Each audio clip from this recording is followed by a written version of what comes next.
ஒரு வாழ்க்கை தான் அட்டு போச்சு காவலா இருந்த காத்து கொடு. அப்படி ஒரு வாழ்க்கையே கெட்டு போச்சா, மறு வாழ்க்கையாவது எனக்கு காப்பாத்தி கொடுன்னு கேட்கறான்.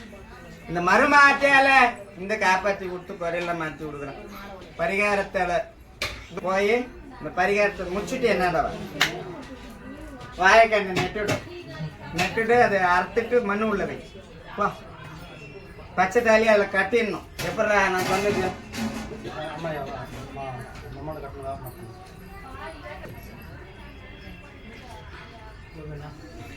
வாழைக்காய் நட்டு விட்டு மாங்கல்ட்டு அதில் சேர்த்து 3 முச்சு போட்டு அதை அந்த மேலே இருக்கிற இலையை கொயிச்சுட்டு திருப்பி அந்த மாங்கல்ட்டு எடுத்து 3 முச்சை அவுத்துட்டு அப்புறமேட்டு கட்டு. இது மறுமணம் இல்லையா, அதனால ஒரு வாழ்க்கையை வெட்டி விட்டு மறு வாழ்க்கையை போடுறேன்.